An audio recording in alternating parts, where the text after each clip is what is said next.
Hello everyone, welcome to my new class. ഇന്നത്തെ ക്ലാസ്സിൽ നമ്മൾ നോക്കാനായിട്ട് പോകുന്നത് പെൻ ടെസ്റ്റിംഗ് അല്ലെങ്കിൽ പെനിട്രേഷൻ ടെസ്റ്റിംഗ് ഒക്കെ ചെയ്യുന്ന സമയത്ത് ഒരു ടാർഗറ്റ് വെബ്സൈറ്റ് കിട്ടിക്കഴിഞ്ഞാൽ അതിന് IP അഡ്രസ്സ് എങ്ങനെ ഫൈൻഡ് ഔട്ട് ചെയ്യാമെന്നാണ് നമ്മളിപ്പോൾ ഒന്ന് നോക്കാനായിട്ട് പോകുന്നത്. അതിന് കുറച്ച് മാനുവലായിട്ടുള്ള ടൂൾസ് എല്ലാം അവൈലബിൾ ആണ്. അത് യൂസ് ചെയ്തിട്ടാണ് നമ്മൾ IP അഡ്രസ്സ് എങ്ങനെയാണ് കണ്ടുപിടിക്കാമെന്ന് നോക്കാൻ പോകുന്നത്. ഫസ്റ്റ് വണ്ണാണ് പിങ് കമാൻഡ് എന്ന് പറയുന്നത്. അപ്പോൾ പിങ് കമാൻഡ് യൂസ് ചെയ്ത് കഴിഞ്ഞാൽ എങ്ങനെ IP അഡ്രസ്സ് കിട്ടും എന്ന് ഫസ്റ്റ് നമ്മൾ നോക്കുകയാണ്. അപ്പോൾ അതിന് വേണ്ടിയിട്ട് അതിൻ്റെ യൂസേജ് കൊടുത്തിട്ടുണ്ട്, ping_example.com.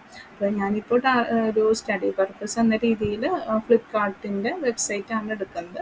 അതിൻ്റെ IP അഡ്രസ്സ് എങ്ങനെയാണ് ചെക്ക് ചെയ്യാമെന്നൊക്കെ നോക്കാൻ പോകുന്നത്. അപ്പോൾ ഫസ്റ്റ് വൺ പിങ് കമാൻഡാണ്. അപ്പോൾ ping_flipkart.com എന്ന് കൊടുക്കാം. അപ്പോൾ അത് പിന്നിങ് സ്റ്റാർട്ട് ചെയ്യുന്നതിൻ്റെ കൂടെ തന്നെ ഇതുപോലെ IP അഡ്രസ്സും കൂടി നമുക്ക് കിട്ടും. അപ്പോൾ ഈ ഒരു ഫംഗ്ഷൻ സ്റ്റോപ്പ് ചെയ്യാൻ Ctrl+Z കൊടുത്താൽ മതി.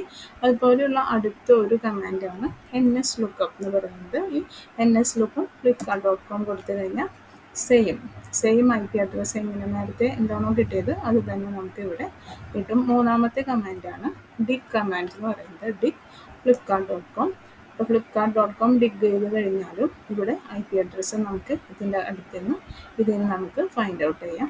അടുത്ത വരുന്നതാണ് Nmap യൂസ് ചെയ്തിട്ട് ഏതൊക്കെ പോർട്ട് ഓപ്പൺ ആണ്, ഏത് സർവീസ് അവൈലബിൾ ആണ്, ഇതൊക്കെ നമുക്ക് മനസ്സിലാക്കാനായിട്ട് സാധിക്കും. അപ്പോൾ Nmap ഫ്ലിപ്കാർട്ട് കൊടുത്തു കഴിഞ്ഞാൽ ഇതിൽ Nmap ഫംഗ്ഷൻ കംപ്ലീറ്റ് ആവുന്നതോടുകൂടി തന്നെ നമുക്കിവിടെ IP അഡ്രസ്സ് കിട്ടും. അടുത്ത് വരുന്നതാണ് ട്രേസ്റൂട്ട് എന്ന് പറയുന്നത്. ട്രേസ്റൂട്ട് flipkart.com. അപ്പോൾ ഇതിൽ 30 ഹോപ്സ് മാക്സിമം 30 ഹോപ്സ് കഴിഞ്ഞിട്ടാണ് അതിലേക്കാണ് ടാർഗറ്റിലേക്ക് റീച്ച് ചെയ്യുന്നത്. അപ്പോൾ അതിൻ്റെ ഈ ഹോപ്സ് കംപ്ലീറ്റ് ആവുന്നതോട് കൂടെ തന്നെ നമുക്ക് ഇതിൻ്റെ കൂടെ IP അഡ്രസ്സ് ഫൈൻഡ് ഔട്ട് ചെയ്യാം. അപ്പോൾ ഇത്രയും ഒരു 5 മെത്തേഡ് യൂസ് ചെയ്തിട്ട് നമുക്ക് ഈസിലി ഒരു വെബ്സൈറ്റ് കിട്ടിക്കഴിഞ്ഞാൽ അതിൻ്റെ IP അഡ്രസ്സ് നമുക്ക് ഫൈൻഡ് ഔട്ട് ചെയ്യാനായിട്ട് സാധിക്കും. ഇത് കൂടാതെ ഓൺലൈനായിട്ടുള്ള ടൂൾസ് ഉണ്ട്.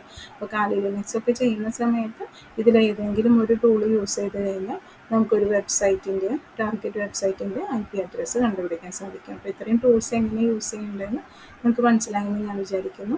Thank you.